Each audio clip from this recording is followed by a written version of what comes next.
हाँ जी बच्चों, इस तो पहला कि मैं स्फेरिकल रिफ्रैक्टिंग सरफेस बारे पढ़ीए। तो लास्ट ਜਿਹੜਾ ਆਪਾਂ ਵੀਡੀਓ ਪੜਿਆ ਲੈਕਚਰ ਪੜਿਆ ਸੀ ਸੈਸ਼ਨ ਦੇ ਵਿੱਚ, ਉਹਦਾ ਇੱਕ ਛੋਟਾ ਜਿਹਾ ਟੌਪਿਕ ਰਹਿ ਗਿਆ ਸੀ। ਐਪਲੀਕੇਸ਼ਨ ਸੀ ਉਹ applications of total internal reflection. Total internal reflection ਤੁਹਾਨੂੰ ਦੱਸਿਆ ਸੀ ਕੀ ਹੁੰਦਾ ਹੈ ਕਿ ਜਦੋਂ ਲਾਈਟ ਇੱਕ ਟਰਾਂਸਪੇਰੈਂਟ ਡੈਂਸਰ ਟਰਾਂਸਪੇਰੈਂਟ ਮੀਡੀਅਮ ਤੋਂ ਰੇਅਰ ਟਰਾਂਸਪੇਰੈਂਟ ਮੀਡੀਅਮ 'ਚ ਜਾਂਦੀ ਹੈ, ਜੇ ਐਂਗਲ ਆਫ ਇੰਸੀਡੈਂਸ ਜਿਹੜਾ ਹੈ ਨਾ, ਇਹ ਮੈਂ ਦੋ ਮੀਡੀਅਮ ਦਿਖਾਇਆ, ਇੱਕ ਅੰਦਰਲਾ ਮੀਡੀਅਮ ਹੈ ਡੈਂਸਰ ਹੈ, ਤੇ ਬਾਹਰਲਾ ਜਿਹੜਾ ਮੀਡੀਅਮ ਹੈ ਆਊਟਰ ਮੀਡੀਅਮ ਹੈ, ਇਹ ਵੀ ਟਰਾਂਸਪੇਰੈਂਟ ਹੈ ਲੇਕਿਨ ਇਹ ਰੇਅਰ ਮੀਡੀਅਮ ਹੈ। तो ਜਦੋਂ angle of incidents becomes more than the critical angle, ਤਾਂ ਰੇ ਆਫ ਲਾਈਟ ਉਸੇ ਮੀਡੀਅਮ ਦੇ ਵਿੱਚ ਵਾਪਿਸ ਆ ਜਾਂਦੀ ਹੈ। तो दो शर्तां हैं टोटल इंटरनल रिफ्लेक्शन दी। पहली शर्त की है कि angle of incidence must be greater than the critical angle, and second शर्त की है ray of light must move from denser medium to rare medium. तो यदि एप्लीकेशन है ऑप्टिकल फाइबर। ऑप्टिकल फाइबर क्या है, जिवें तुहानूं दिखा रखिया, एक आ ट्रांसपेरेंट मटीरियल है, उहदे आले दुआले रेयर मीडियम है। ये आपां तुसीं एक शो पीस देखिया होना घरां दे विच, है ना, ਇੱਥੇ ਜੇ ਬਲਬ ਲੱਗਿਆ ਹੁੰਦਾ ਉਹਦੇ ਉੱਤੇ ਪਲਾਸਟਿਕ ਦੀਆਂ ਪਤਲੀਆਂ ਪਤਲੀਆਂ ਪਾਈਪਾਂ ਹੁੰਦੀਆਂ। ਉਹ ਪਲਾਸਟਿਕ ਦੀਆਂ ਪਤਲੀਆਂ ਪਤਲੀਆਂ ਪਾਈਪਾਂ ਤੇ ਉੱਤੇ ਐ ਜਦੋਂ ਰਾਤ ਨੂੰ ਹਨੇਰਾ ਕਰਦੇ ਨੇ ਨਾ, ਇੱਥੇ ਬੜੇ ਸੋਹਣੇ ਸੋਹਣੇ ਲਾਟੂ ਜਗਦੇ ਹੋਏ ਨਜ਼ਰ ਆਉਂਦੇ। ਜਦੋਂ ਸਵਿਚ ਔਨ ਕਰਦੇ ਨੇ ਤੇ ਨਾਲੇ ਲਾਟੂ ਜਗਦੇ ਤੇ ਨਾਲ ਘੁੰਮਦਾ ਤੇ ਨਾਲ ਮਿਊਜ਼ਿਕ ਜਿਹਾ ਵੀ ਨਿਕਲਦਾ, ਬੜਾ ਸੋਹਣਾ ਲੱਗਦਾ। ਐਕਚੁਅਲੀ ਉਹ ਕੀ ਆ, ਆਪਟੀਕਲ ਫਾਈਬਰਸ ਨੇ। ਇਹਦਾ ਫਾਇਦਾ ਕੀ ਹੁੰਦਾ ਕਿ ਜਿਹੜਾ ਬਲਬ ਹੈ ਉਹ ਤਾਂ ਇੱਧਰਲੇ ਵਿੱਚ ਥੱਲੇ ਹੁੰਦਾ, ਲੇਕਿਨ ਸਾਨੂੰ ਜਗਦਾ ਹੋਇਆ ਇੱਥੇ ਨਜ਼ਰ ਆਉਂਦੇ ਨੇ ਛੋਟੇ ਛੋਟੇ ਕਈ ਸਾਰੇ ਬਲਬ। ਕੀ ਆਪਟੀਕਲ ਫਾਈਬਰ ਦੇ ਵਿੱਚ ਜਿਹੜੀ ਲਾਈਟ ਇੱਧਰਲੇ ਪਾਸੇ ਆ, ਉਹੀ ਇੰਟੈਂਸਿਟੀ ਦੀ ਲਾਈਟ ਦੂਸਰੇ ਐਂਡ ਦੇ ਵਿੱਚ, ਇਹਨੂੰ ਭਾਵੇਂ ਕਿਲੋਮੀਟਰ 1000 ਕਿਲੋਮੀਟਰ ਦੂਰ ਵੀ ਕੱਢ ਲਓਗੇ ਨਾ, ਸੇਮ ਇੰਟੈਂਸਿਟੀ ਆਫ ਲਾਈਟ ਤੁਹਾਨੂੰ ਇੱਥੋਂ ਮਿਲੇਗੀ। ਮੀਨਸ ਕਰੇ ਤੁਸੀਂ ਥੱਲੇ ਆਪਟੀਕਲ ਫਾਈਬਰ ਨਾਲ ਬਲਬ ਨਾਲ ਅਟੈਚ ਕਰਤਾ ਤੇ ਛੱਤ ਤੇ ਲਿਜਾ ਕੇ ਉਸ ਨੂੰ ਟਾਰਚ ਦੀ ਤਰ੍ਹਾਂ ਵੀ ਯੂਜ਼ ਕਰ ਸਕਦੇ। ਨਾਰਮਲ ਪਾਈਪ ਦੇ ਵਿੱਚ ਨਹੀਂ ਹੁੰਦਾ, ਲੇਕਿਨ ਆਪਟੀਕਲ ਫਾਈਬਰ ਦੇ ਵਿੱਚ ਹੋ ਜਾਂਦਾ, ਕਿਉਂਕਿ ਲਾਈਟ ਮਲਟੀਪਲ ਰਿਫਲੈਕਸ਼ਨ ਤੋਂ ਬਾਅਦ ਇਹਦੇ 'ਚ એનર્ਜੀ ਲੋਸ ਨਹੀਂ ਹੁੰਦਾ। ਜਦੋਂ ਲਾਈਟ ਸੇਮ ਮੀਡੀਅਮ ਦੇ ਵਿੱਚ ਟੋਟਲ ਇੰਟਰਨਲ ਰਿਫਲੈਕਸ਼ਨ ਹੁੰਦੀ ਹੈ ਤੇ there is no loss of energy. ਜਿੰਨੀ ਇੰਟੈਂਸਿਟੀ ਆਫ ਲਾਈਟ ਇੱਧਰ ਹੈ, ਓਨੀ brightness intensity of light 1000 kilometre ਬਾਅਦ ਵੀ ਮਿਲ ਜਾਏ। तो ये ऑप्टिकल फाइबर कहते हैं। ਇਹਦਾ ਬੜਾ ਐਪਲੀਕੇਸ਼ਨ ਹੈ। तो एंडोस्कोपी तुसी ना सुनिया होना, एंडोस्कोपी डॉक्टर्स की यूज़ करते हैं। इस तरह की फाइन फाइबर होंदा है, लाइट बाहर ही है, सोर्स ऑफ लाइट तो बाहर है, एक पतली जी पाइप थोड़े मूँह राही बॉडी दे विच पाई जाती है, नाल एक कैमरा पाया जाता है, तो टार्च का काम करता। मतलब अंदर जिवें असी एक टार्च पा रहे हैं तो नाल वो रिकॉर्डिंग करी जाते हैं, तो थल्लों अंदरों बॉडी के अंदर एग्जामिनेशन करने वास्ते, एग्जामिनेशन ਦੇ ਪ੍ਰਿੰਸੀਪਲ ਨੂੰ ਐਂਡੋਸਕੋਪੀ ਕਹਿੰਦੇ ਨੇ। ਤੁਹਾਡੀ ਬੋਡੀ ਦੇ ਵਿੱਚ ਕੀ ਪ੍ਰੋਬਲਮ ਹੈ, ਕੋਈ ਪ੍ਰੋਬਲਮ ਹੈ, ਅਲਸਰ ਵਗੈਰਾ ਹੈ, ਕਿਤੇ ਕੋਈ ਡਿਫੈਕਟ ਹੈ, ਉਸ ਨੂੰ ਰਿਪੇਅਰ ਨਾਲ ਇੱਕ ਟਾਂਕੇ ਵਾਲੀ ਮਸ਼ੀਨ ਹੁੰਦੀ ਹੈ, ਜਿੱਥੇ ਕੋਈ ਡਿਫੈਕਟ ਨਜ਼ਰ ਆਉਂਦਾ, ਜਿੱਥੇ ਕੋਈ ਅਲਸਰ ਵਗੈਰਾ ਜਾਂ ਜਿੱਥੇ ਕੋਈ ਜ਼ਖਮ ਵਗੈਰਾ ਬੋਡੀ 'ਚ ਹੋਇਆ, ਉਹ ਅੰਦਰੋਂ ਹੀ ਟਾਂਕੇ ਵਾਲੀ ਮਸ਼ੀਨ ਉਹਨੂੰ ਸਿਓ ਦਿੰਦੀ ਹੈ।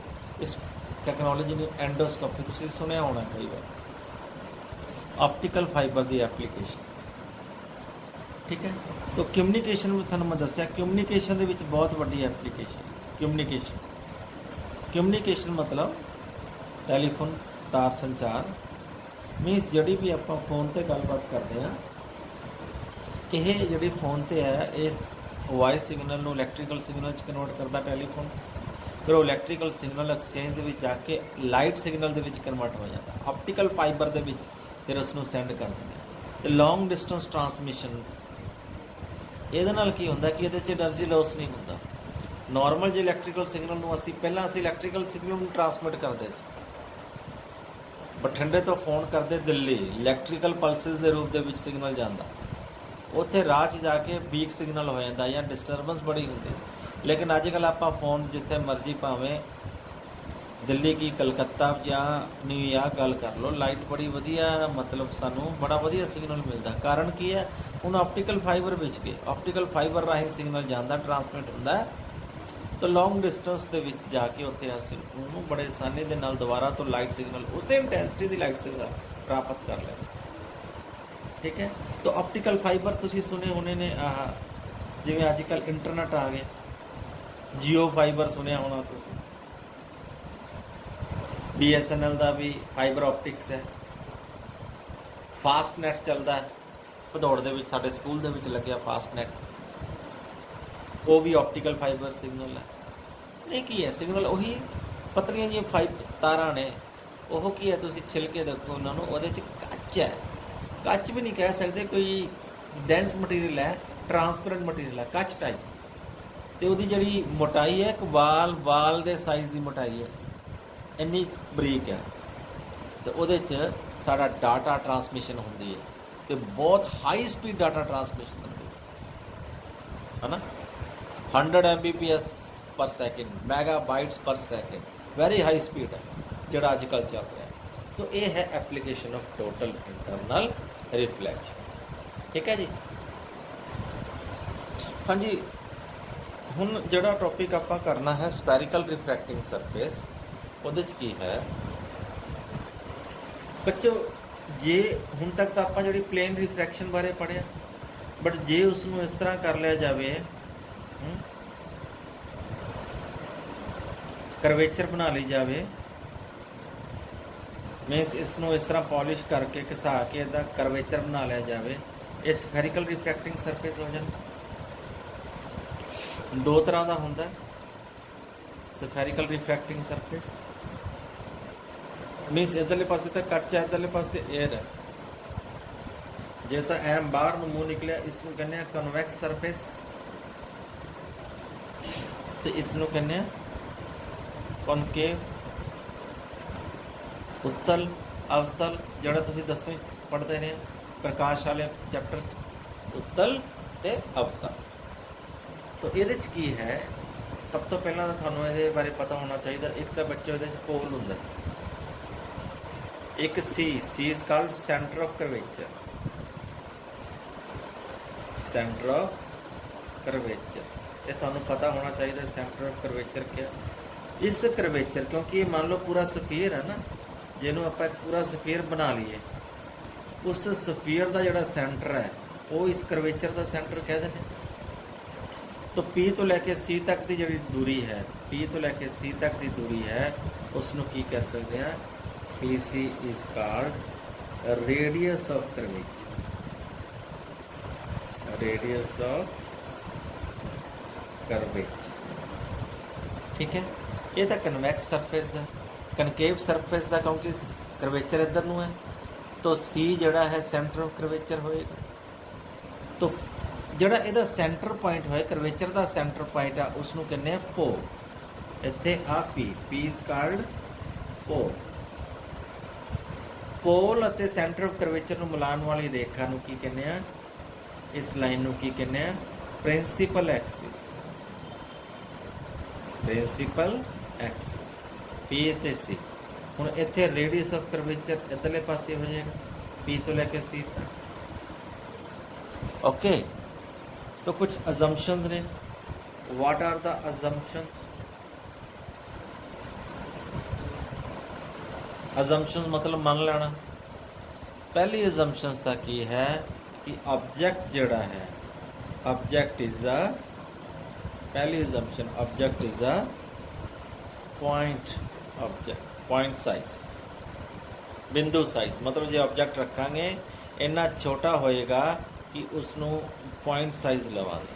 जो ऑब्जेक्ट पॉइंट साइज है तो जी इमेज बनेगी, इमेज वो भी क्या होएगा, image is also point size, object point size, so image is point size.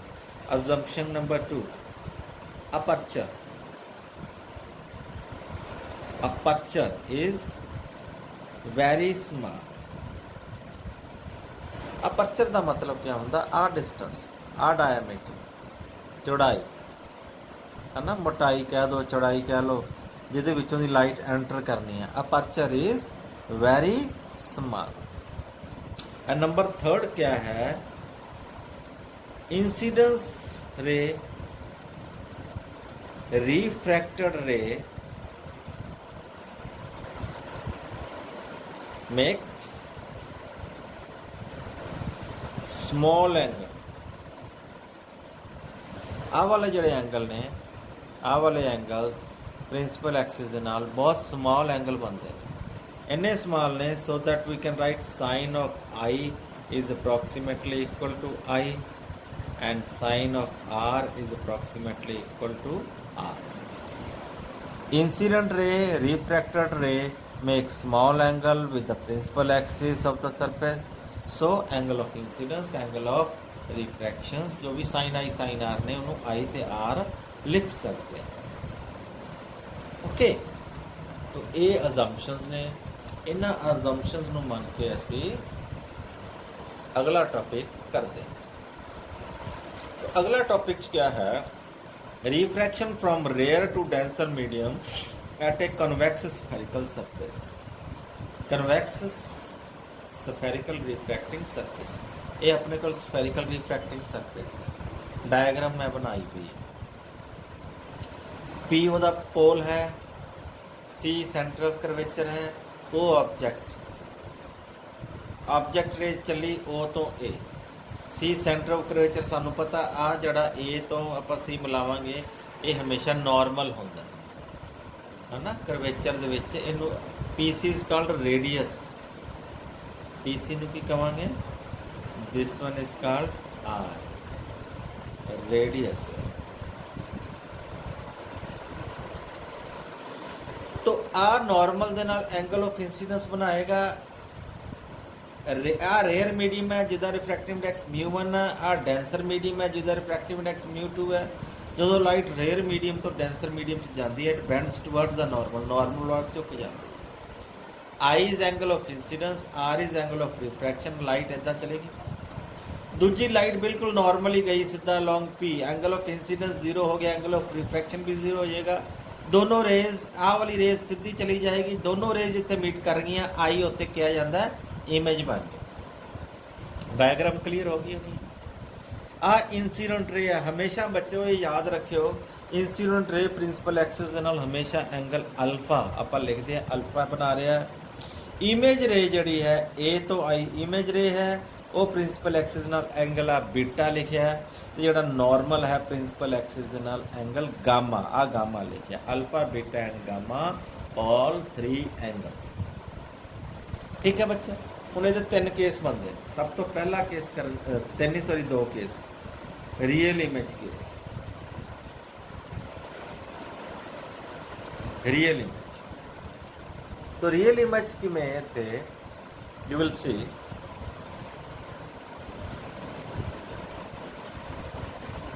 r plus beta is equal to gamma. r plus beta is equal to gamma in triangle ACI. आ वाली triangle छोटी करके देख लियो, आ are ते beta दो अंदरले कौन है, gamma बाहरला कौन है, ये बराबर होंगे. Then R can be written as gamma minus beta. Similarly in triangle OAC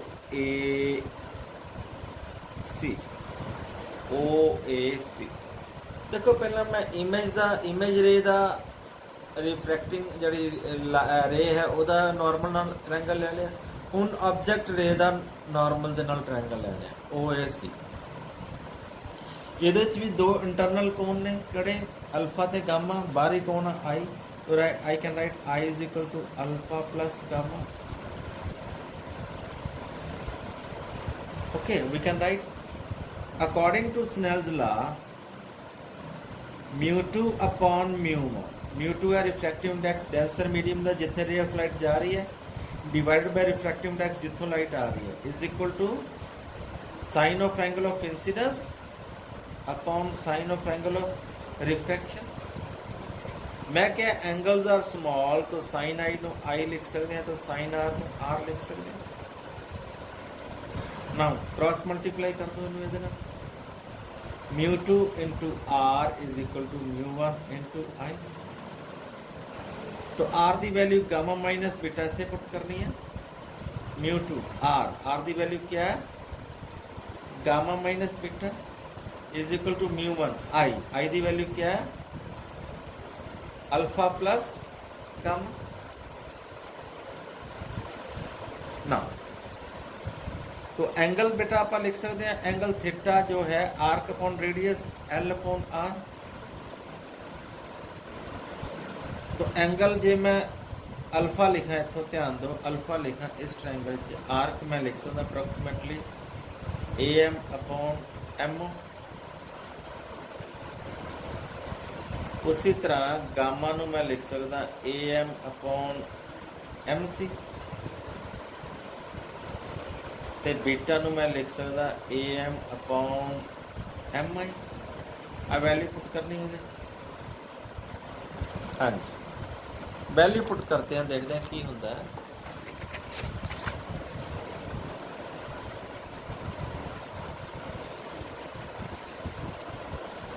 μ1 into A M upon M O plus A M upon M C is equal to μ2 into A M upon M C minus A M upon M I.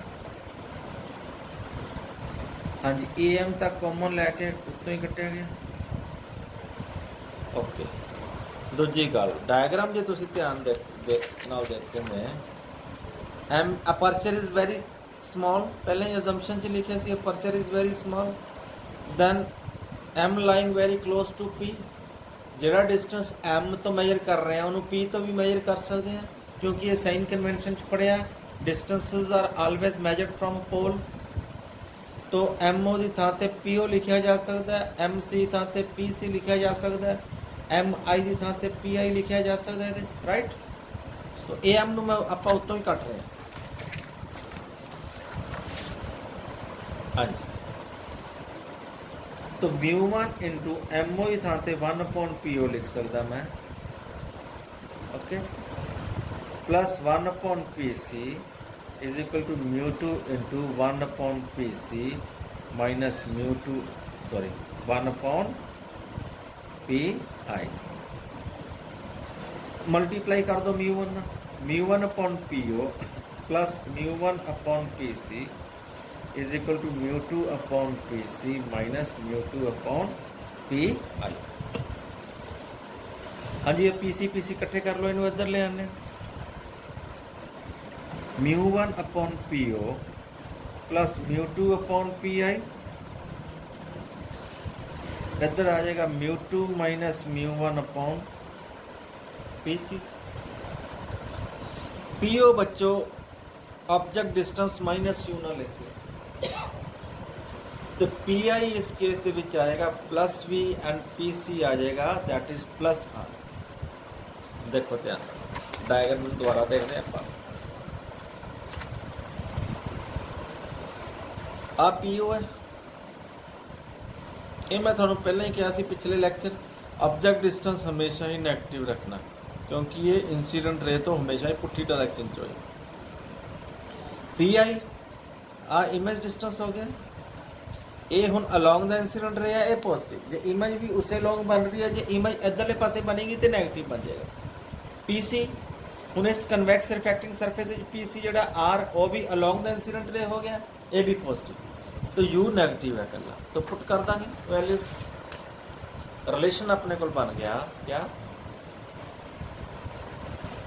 μ1 upon minus U plus μ2 upon V is equal to μ2 minus μ1 upon r. This is a very important relation. यह real image case है चाहे virtual image case है, right, relation यही रहना।